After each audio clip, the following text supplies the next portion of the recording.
If we ain't cool, then cut me off. No breaking news, don't run your mouth. Thought it was the plug, now he running off. Thought it was a plug, now he running off. What you gonna do? Where you at? Who you with? You ain't really about this, don't talk about it. Really on the move, on the map, never slip. Keep your hands to your lips, don't talk about it.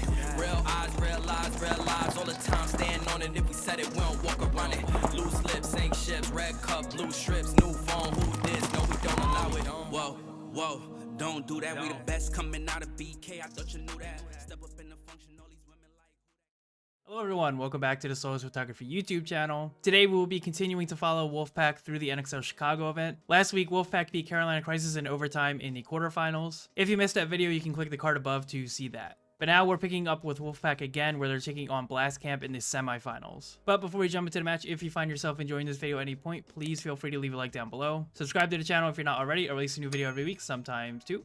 Although I really haven't done that lately, but don't tell anyone. And comment down below and let me know what you thought about the video. And speaking of comments, here's Jack Frost's comment from last week's video. A lot of people say they like the field breakdowns, but I don't hear a lot of people talking about the team breakdowns, so let me know if you still want the team breakdowns in these videos or if you just want the field stuff, because I'm perfectly fine with skipping over the team breakdowns. But if that's something that people actually enjoy and actually pay attention to, then obviously I'm going to keep doing it. And also, Jack, I hope you enjoyed the new intro music, because yes, the old one was getting repetitive. Alright, that's it for me, so now let's do the team breakdown, which you may or may not like, but I will not know until you tell me in the comments, so again, let me know. But yeah, let's go over Wolfpack and Blast Camp.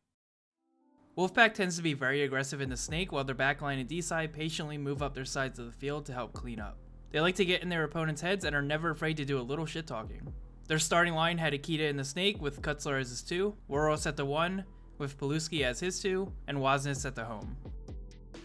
Now on to Blast Camp, who plays more of a sit back and shoot style of play. Their communication is usually very consistent, they patiently move up the field and make smart plays when needed. All traits that help make Blast Camp one of the best semi-pro teams in the league. Their starting 5 consisted of Hogan the Snake with Apapa as his 2, Garrity in the front Doritos with Chapa as his 2, and Frey at the home. Taking a look back at placing so far this year, neither team has taken a first, but they've come damn close to it. When it comes to season standings, you can see how close the race is for first place. One bad event from any of these teams and you're out of the running, so every placement counts. We're going to do the layout breakdown real quick. If you've already seen this, feel free to skip right to the match using the timestamps. Okay, now we're gonna go over the 5 positions that I saw most teams breaking out to at the NXL Chicago event. I saw players going to a lot of different positions off the break at this event, but these were the 5 that I saw the most from what I can remember. So generally, you had a home player, you had a player at this cake, a player go to the D1, this can, and then into the snake 1 right here. You could get more aggressive on this layout if you wanted to and send your snake player right into snake 2, or you could even have your D side player go around the D corner and up to this small Dorito right here, and then into the 50 Dorito, which I did see a few times. Those breakouts were a little more aggressive and a little more risky, but they had a much bigger payoff. I also saw teams sending a home guy here, and then straight into this tower, and then he would follow it up by going into the wedge right here. As far as how the field played, I would say that both sides were equally as aggressive as the other. If you got a kill early on this D side, or you had a player that could play really aggressive and really low getting up to this 50 Dorito, you could easily look inside or wrap and get a good amount of kills. As for the snake side here, a lot of teams were doubling up this snake side. So they had their guy go into the snake 1 and then he would crawl into the snake 2 right here, so to be a player here, and then their back guy would fill right in behind him. Most of the time you had this player looking inside while this person watched the wire for you. And one thing that became a constant on this layout was if the other team had a snake player, you had to go into the snake. It was hard to stop the opposing snake player if you were only in these positions right here. The opposing player could easily get into this 50 and look inside or wrap. So you needed to match them in the snake with 1 if not 2 people. So there were a lot of trade-outs around these spots right here. So teams that had really aggressive snake players and even more aggressive D-side players really benefited from this layout. And at the same time, if you had good back players that could kill the snake guy off the break or keep this D-side player contained, you also had a really good chance of winning that point. Alright, so that concludes this brief breakdown of the NXL Chicago layout. We're going to jump into the match, and I hope you enjoy the footage.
Oh.